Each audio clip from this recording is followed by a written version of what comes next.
नमस्कार दोस्तों, स्वागत है आपका अपने चैनल हिस्ट्री मंत्रा में। तो आज के इस लेक्चर में हम भारत में राष्ट्रवाद वाले चैप्टर को ही कंटिन्यू करेंगे और उसका एक इम्पॉर्टेंट टॉपिक प्रथम विश्व युद्ध का भारत पर प्रभाव, इसको देखेंगे। तो आज हमने कुछ अलग ट्राई करने का कोशिश किया है। आई होप कि आपको पसंद आएगा। आज हम पीपीटी के माध्यम से इस टॉपिक को कवर करेंगे।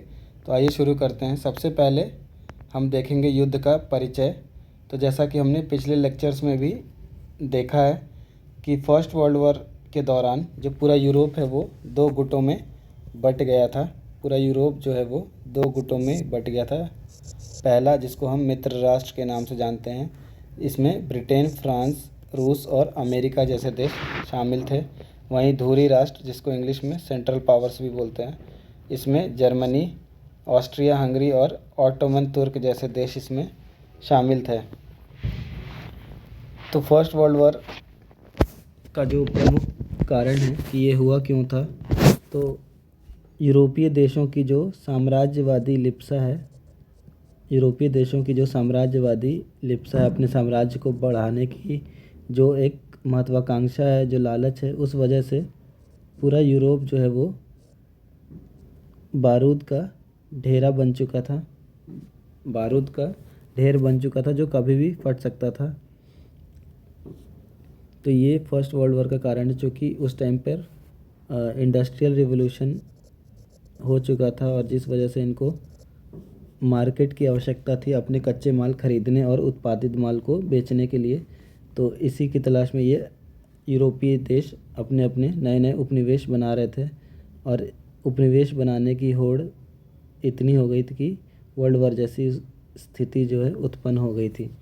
उस टाइम पर इंडस्ट्रियल रिवोल्यूशन हुआ, जिसने प्रोडक्शन को बढ़ा दिया। अब इनको मार्केट चाहिए था, तो ये मार्केट की पूर्ति उपनिवेश से यानी कॉलोनी से करते थे और यही जो साम्राज्यवादी लिप्सा है, इसने फर्स्ट वर्ल्ड वॉर को जन्म दिया।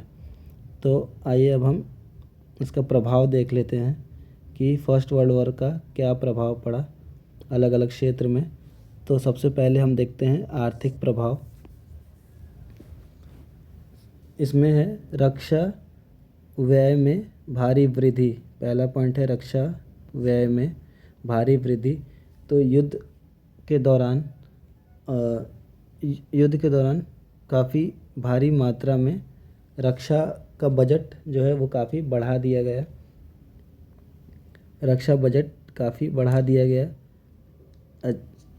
इसमें सेना के वर्दी, उनके हथियारों के लिए पैसे की ज़रूरत थी, इस वजह से रक्षा बजट को बढ़ा दिया गया, जिसके वजह से ब्रिटेन को कई सारे देशों से कर्जा भी लेना पड़ गया और इसकी भरपाई करने के लिए उन्होंने आम जनता पर टैक्स जो है वो भारी मात्रा में टैक्स लगाए और कई सारे जो नए टैक्स की भी शुरुआत उन्होंने की, जैसे सीमा शुल्क और इनकम टैक्स, आयकर जैसे करों की शुरुआत भी हुई।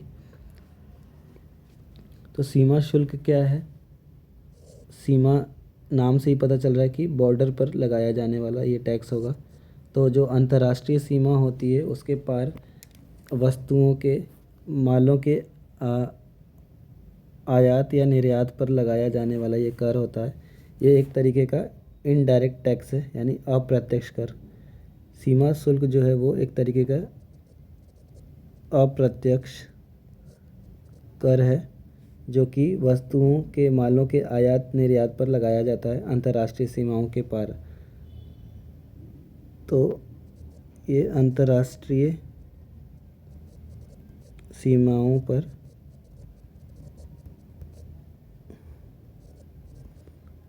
वस्तुओं के आयात निर्यात पर लगाया जाने वाला एक अप्रत्यक्ष कर है। वस्तुओं के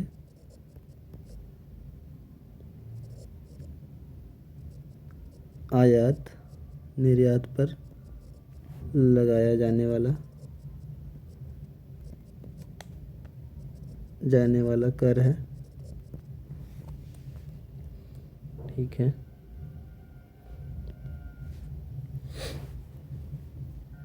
अगला पॉइंट है महंगाई। 1913 से 18 के बीच में कीमतें जो हैं वो दुगनी हो गई थी। तो महंगाई बढ़ने का रीज़न क्या है, इसके पीछे का लॉजिक क्या है, महंगाई क्यों, युद्ध के दौरान महंगाई क्यों बढ़ गई थी।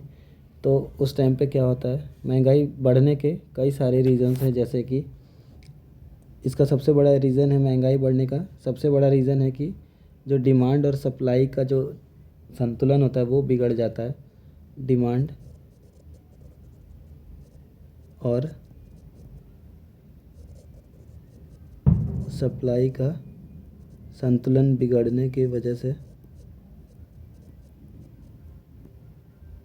संतुलन बिगड़ने की वजह से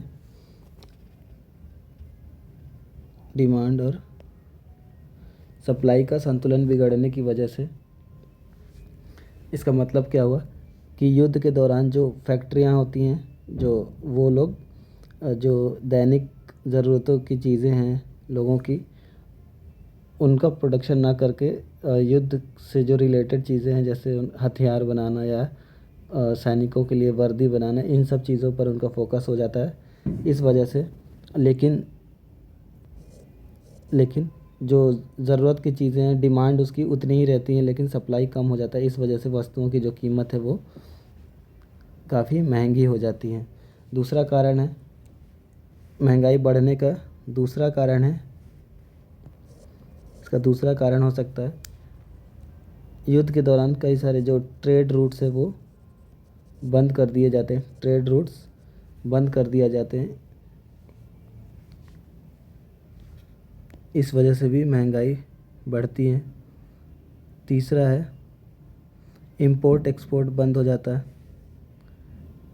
युद्ध के दौरान कई सारे बॉर्डरों पर इंपोर्ट और एक्सपोर्ट यानी कि आयात और निर्यात को बंद कर दिया जाता है या रोक दिया जाता है, जिस वजह से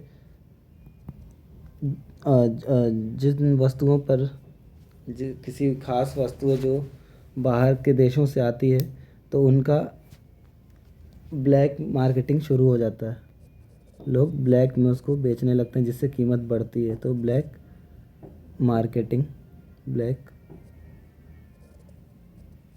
मार्केटिंग तो युद्ध के दौरान आयात निर्यात बंद हो जाने की वजह से वस्तुओं की ब्लैक मार्केटिंग शुरू हो जाती है जिससे कि महंगाई बढ़ जाती है। तो ये सारे ये कुछ कारण हैं महंगाई बढ़ने के। तो 1913 से 18 के दौरान जो है वो कीमतें लगभग दोगुनी हो गई थी। ये सब इन सब की वजह से यहाँ का जो आम जनजीवन है वो प्रभावित हुआ था बुरी तरीके से। तो उन आम आदमी का जीवन इससे मुश्किल हो गया, प्रभावित हुआ नकारात्मक रूप से। अगला है पॉइंट कृषि वर्सेस उद्योग। तो इसमें हम देखेंगे इसका नकारात्मक और सकारात्मक दोनों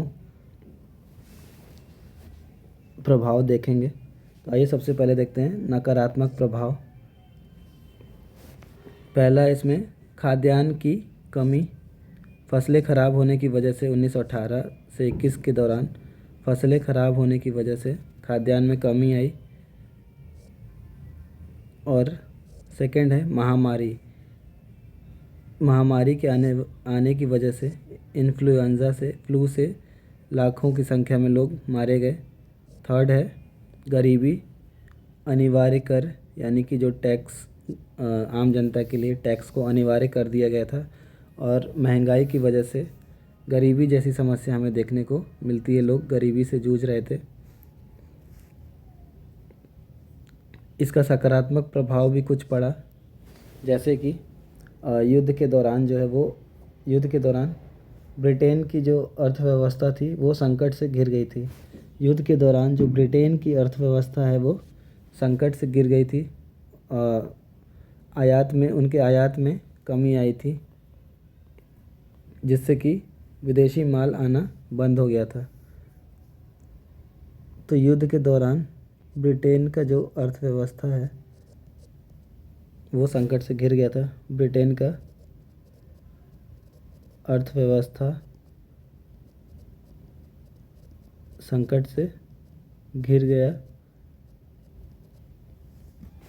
उनका आयात जो है वो उसमें कमी आया, आयात रुक गया जिससे विदेशी माल आना बंद हो गया। इसका प्रभाव परिणाम ये हुआ कि भारतीय उद्योग धंधे फलने फूलने लगे। भारतीय उद्योग का विकास हुआ, कपड़ा और जूट मिलों का में तेज़ी आई, उसमें बूम देखने को मिलता है। और यही कारण है कि उसी दौरान यहाँ पर भारत में एक नया वर्ग उभर करके सामने आया है, उद्योगपति वर्ग उभर करके सामने आया। थर्ड है टिस्को ने युद्ध के लिए रेल पटरियां बनाई।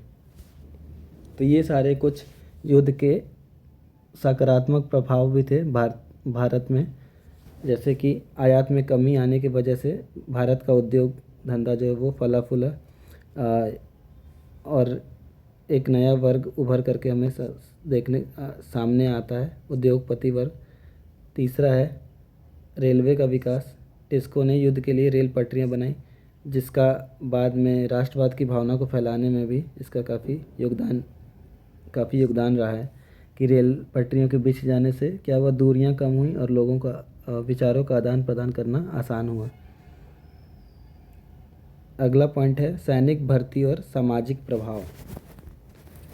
सैनिक भर्ती और सामाजिक प्रभाव।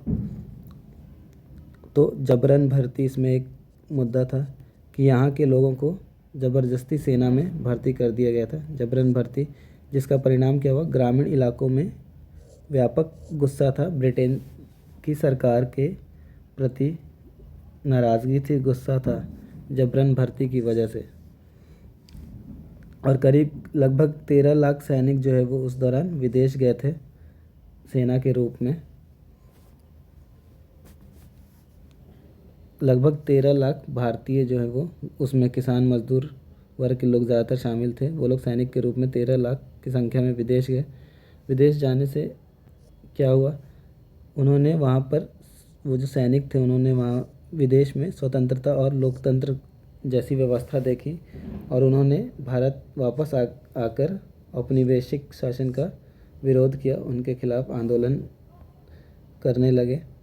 तो ये इसका एक प्रभाव, सैनिक जो जबरन भर्ती था उसका एक प्रभाव हमें देखने को मिलता है कि लोग वहाँ की व्यवस्था देख करके, वहाँ के लोगों के पास अधिकार था, स्वतंत्रता था, लोकतंत्र जैसी व्यवस्था थी, ये सबसे प्रभावित होकर उन्होंने वापस आकर के औपनिवेशिक शासन का विरोध करना शुरू कर दिया। अगला पॉइंट है राजनीतिक प्रभाव, उम्मीद और धोखा।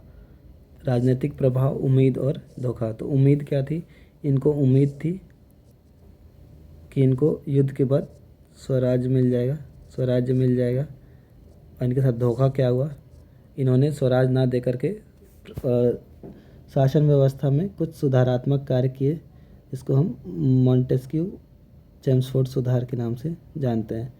तो इनको स्वराज के बदले क्या मिला, मॉन्टफोर्ड सुधार, रिफॉर्म। तो इसको हम विस्तार से देखेंगे। तो भारतीय लोगों को, जो भारतीय नेता थे, उनको उम्मीद थे कि उन्होंने ब्रिटिशर्स की ये सोच करके उनका समर्थन किया था युद्ध में पूरे ज़ोर शोर से कि उनको युद्ध के बाद जो है स्थिति बदलेगी और उनको स्वराज की प्राप्ति हो जाएगी। लेकिन जैसे जैसे युद्ध आगे बढ़ा, उनको ये रियलाइज़ होने लगा कि ऐसा कुछ नहीं होने वाला है। तब उन्होंने स्वराज की मांग को और ज़्यादा तेज़ पकड़ ली। स्वराज की जो मांग थी वो और ज़्यादा तेज़ पकड़ ली।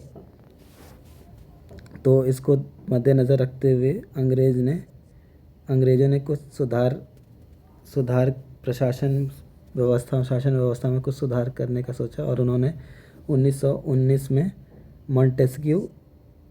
मॉन्टेग्यू चेम्सफोर्ड सुधार उन्होंने भारत को दिया, जिसमें क्या क्या चीज़ें शामिल थी।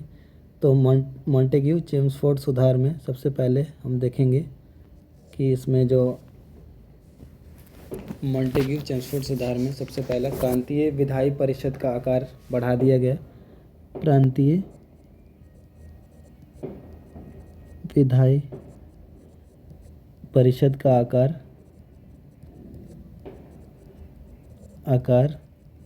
बढ़ा दिया गया, और साथ ही साथ यह सुनिश्चित किया गया कि उनके अधिकांश सदस्य जो हैं वो चुनकर आएंगे। उनके अधिकांश सदस्य चुनकर आएंगे।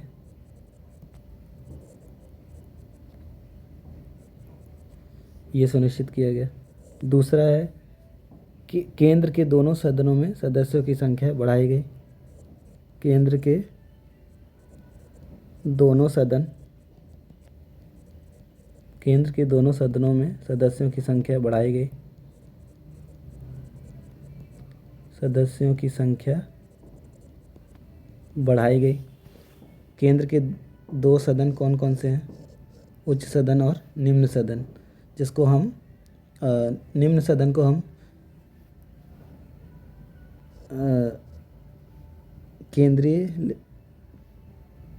केंद्रीय लेजिस्लेटिव असेंबली के नाम से जानते हैं। सेंट्रल लेजिस्लेटिव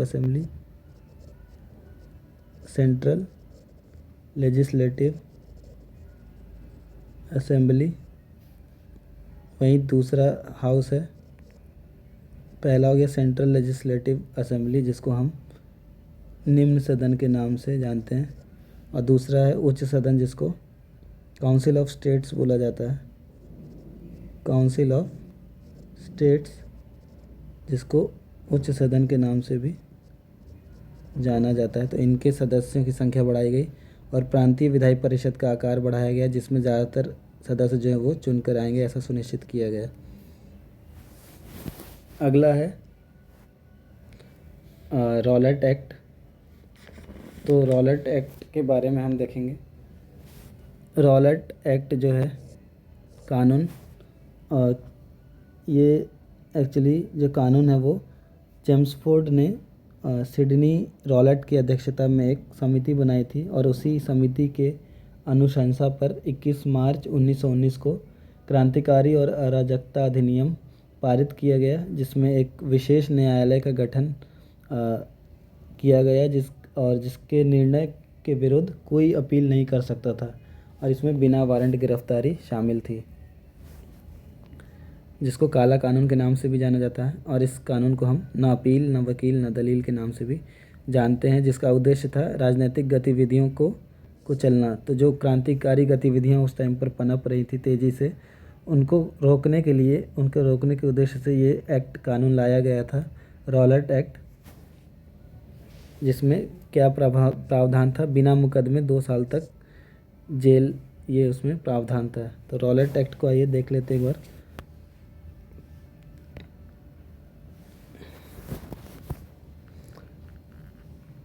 रॉलेट एक्ट जो है वो चेम्सफोर्ड ने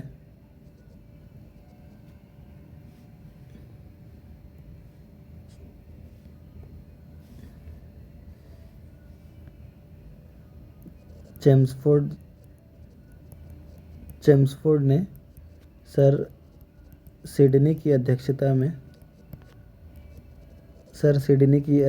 में एक समिति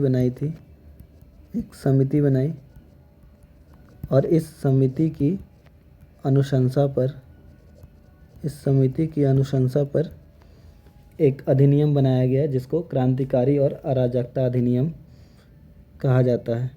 इस समिति की अनुशंसा पर 21 मार्च 1919 को एक अधिनियम बनाया गया, जिसको किस अधिनियम से जाना जाता है? क्रांतिकारी और अराजकता अधिनियम, जिसको क्रांतिकारी और अराजकता अधिनियम के नाम से जाना जाता है। इस अधिनियम के तहत एक विशेष न्यायालय का गठन किया गया, और इस न्यायालय के निर्णय के विरुद्ध कोई अपील नहीं कर सकता था। इस न्यायालय के निर्णय के विरुद्ध कोई अपील नहीं कर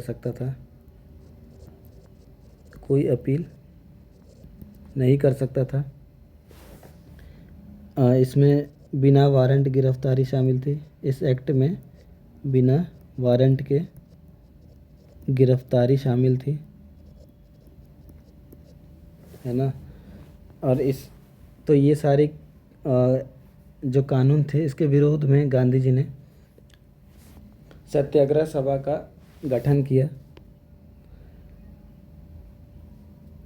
इसके विरोध में जो ये काला कानून था, इसके विरोध में, इस कानून के विरोध में गांधी जी ने सत्याग्रह सभा का गठन किया। सत्याग्रह सभा का गठन किया और कई सारे हड़तालें हुई। 6 अप्रैल 1919 को देशव्यापी हड़ताल भी हमें देखने को मिलता है। 6 अप्रैल 1919 को देशव्यापी हड़तालें हुई, हड़ताल देखने को मिलता है। और इसी दौरान 6 अप्रैल को ही, 6 अप्रैल को हड़ताल के दौरान ही 2 नेताओं को गिरफ्तार कर लिया गया था। 2 कांग्रेसी नेताओं सैफुद्दीन किचलू और डॉक्टर सत्यपाल को गिरफ्तार कर लिया गया था। सैफुद्दीन किचलू और डॉक्टर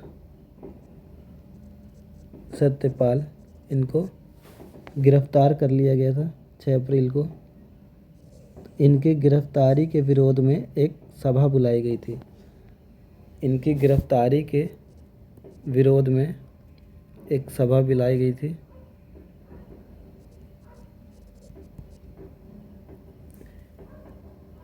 छः अप्रैल को सैफुद्दीन किचलू और डॉक्टर सत्यपाल को गिरफ्तार कर लिया गया। इनकी गिरफ्तारी के विरोध में एक सामूहिक सभा का आयोजन किया गया 13 अप्रैल को 1919। और ये सभा कहाँ पर आयोजित की जा रही थी? तो जलियांवाला बाग। ये सभा जलियांवाला बाग में आयोजित की जा रही थी।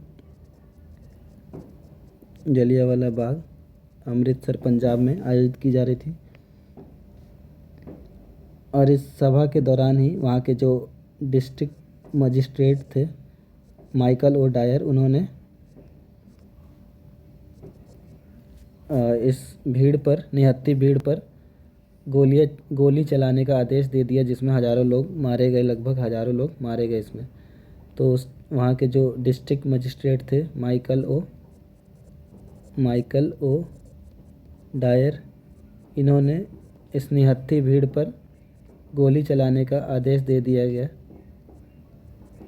गोली चलाने का आदेश दे दिया, जिसमें हज़ारों की संख्या में लोग मारे गए। हज़ारों की संख्या में लोग मारे गए और पंजाब में मार्शल लॉ लगा दिया गया। पंजाब में मार्शल लॉ लगा दिया गया। मार्शल लॉ यानी कि सेना का शासन। तो ये था रॉलेट एक्ट की कहानी। अगला परिणाम है फर्स्ट वर्ल्ड वॉर का, खिलाफत आंदोलन। तो खिलाफत आंदोलन जो है वो फर्स्ट वर्ल्ड वॉर का प्रत्यक्ष परिणाम इसको कह सकते हैं। तो खिलाफत आंदोलन का मुद्दा क्या था? तो फर्स्ट वर्ल्ड वॉर के बाद मित्र राष्ट्र जो हैं वो जीत गए थे। उन्होंने ऑटोमन तुर्क के जो खलीफा होते थे, जिनको पूरे इस्लामिक दुनिया के लोग उनको अपना राजनीतिक और धार्मिक गुरु मानते थे। तो फर्स्ट वर्ल्ड वॉर के बाद तुर्की की हार हुई और खलीफा की शक्तियों पर रोक लगा दिया गया, जिससे कि चूँकि खलीफा तुर्की सुल्तान, और चूँकि तुर्की का जो सुल्तान था वह पूरे इस्लामिक दुनिया का खलीफा हुआ करता था। तुर्की का जो सुल्तान था वो पूरे इस्लामिक दुनिया का खलीफा हुआ करता था। इस वजह से जो भारतीय मुसलमान थे वो खलीफा के प्रति जो दुर्व्यवहार था उससे नाराज़ थे। भारतीय मुसलमान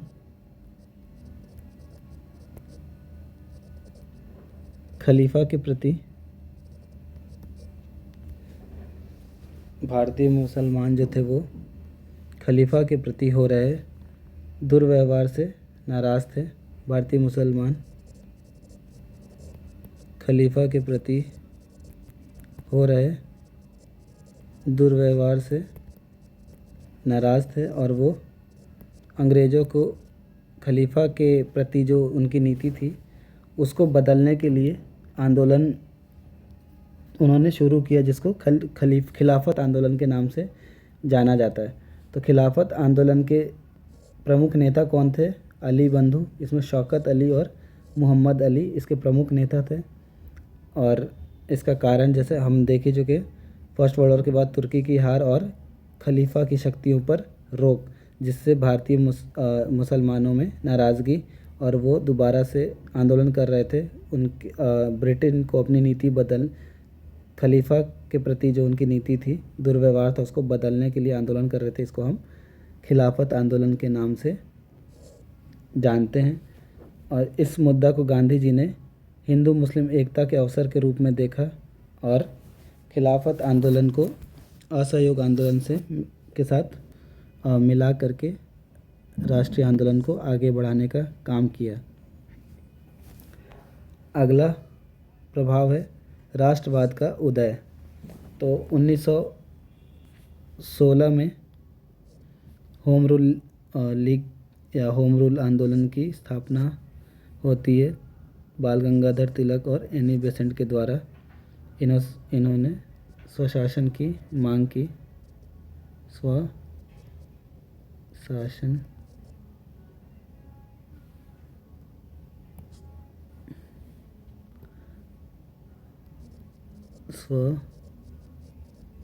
की मांग की।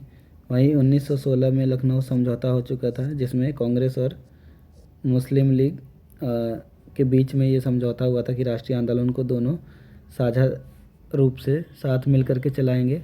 और साथ ही साथ इसमें कांग्रेस के जो दोनों दल थे, नरम दल और गरम दल, वो उनके बीच समझौता हो गया था। तो एक हिंदू मुस्लिम एकता जो थी वो पहले से ही बहाल हो चुकी थी। और फिर 1916 में होम रूल लीग आंदोलन चलाया तिलक और एनी बेसेंट ने, जिसमें स्वशासन की मांग कही गई।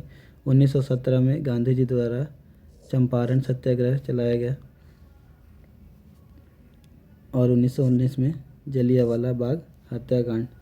तो ये राष्ट्रवाद के उदय में ये सारी प्रमुख घटनाएं थीं, जिसको हम आगे डिटेल में देखेंगे। तो इसका निष्कर्ष क्या निकलता? इसका निष्कर्ष क्या है, कंक्लूज़न, कि ये जो सारे कारण थे, चाहे वो वर्ल्ड वॉर की वजह से आर्थिक संकट हो, महंगाई का बढ़ना हो, या फिर रॉलेट एक्ट कानून जैसे काला कानून का लागू करना हो ब्रिटिशर्स द्वारा, या फिर जलियांवाला बाग हत्याकांड हो, या खिलाफत का जो गुस्सा हो लोगों में, इन सब कारणों ने असहयोग आंदोलन की नींव रखी। इन सब कारणों ने असहयोग आंदोलन की नींव रखी और युद्ध ने स्वतंत्रता संग्राम को एक जन आंदोलन बना दिया, जिसमें सभी वर्ग के लोग शामिल थे। तो एक बार आइए रिवाइज कर लेते हैं, रिवीजन फ्लो चार्ट है ये। तो विश्व युद्ध शुरू हुआ 1914 और 18 तक चला, जिसमें रक्षा का बजट जो है वो बढ़ा दिया गया, खर्चा बढ़ गया, जिस वजह से नए नए टैक्स इनको लाना पड़ा। महंगाई बढ़ी क्योंकि डिमांड सप्लाई का जो संतुलन है वो बिगड़ गया, ये सबसे आम जनता जो है वो परेशान हुई। सेना में जबरन भर्ती किया गया यहाँ के लोगों को, जिससे कि उसमें ज़्यादातर गांव के किसान मजदूर शामिल थे। इस वजह से गांवों में गुस्सा था जबरन भर्ती को लेकर के। इसके बाद रॉलेट एक्ट जैसा कानून पारित किया गया उनके द्वारा, जिसने यहाँ के लोगों ने उसका विरोध किया। राजनीतिक विरोध हमें देखने को मिलता है। गांधी जी द्वारा सत्याग्रह सभा इसके विरोध में बनाया गया। उसके बाद गांधी जी का नेतृत्व, गांधी जी 1915 में दक्षिण अफ्रीका से भारत आते हैं। यहाँ पर राष्ट्रीय आंदोलन का कमान संभालते हैं, नेतृत्व करते हैं और हिंदू मुस्लिम सबको साथ में लेकर के राष्ट्रीय आंदोलन को आगे बढ़ाते हैं। तो गांधी जी का नेतृत्व बहुत बड़ा रोल है। गांधी जी का राष्ट्रीय आंदोलन में उन्होंने सत्याग्रह और एकता की बात की और अहिंसक तरीके से आंदोलन को आगे बढ़ाया। तो ये रिवीजन के लिए था ये एक चार्ट। कुछ क्वेश्चंस दिए हुए हैं आपके लिए, 3 क्वेश्चन दिए हुए हैं। ये इसको आप होमवर्क समझना और आप इसका आंसर कमेंट में भी दे सकते हो या फिर इसका आंसर आप कमेंट में दे सकते हो। तो पहला क्वेश्चन है, ये आपके एग्ज़ाम के पर्पज़ से भी इम्पोर्टेंट क्वेश्चन है। पहला क्वेश्चन, रॉलेट एक्ट को काला कानून क्यों कहा गया? सेकंड क्वेश्चन है, प्रथम विश्व युद्ध ने भारतीय उद्योगों को कैसे बढ़ावा दिया? थर्ड है, प्रथम विश्व युद्ध ने भारत में राष्ट्रवाद के विकास में मदद की व्याख्या करें। तो ये सब क्वेश्चन का आंसर आप कमेंट सेक्शन में दोगे। आई होप कि आपको ये वीडियो पसंद आया हो। अगर वीडियो पसंद आया हो तो वीडियो को लाइक करें, शेयर करें और चैनल को सब्सक्राइब करें। बहुत बहुत धन्यवाद। आज के इस वीडियो में इतना ही। बाकी आगे का टॉपिक हम अगले लेक्चर में कवर करेंगे। तब तक के लिए शुक्रिया, धन्यवाद।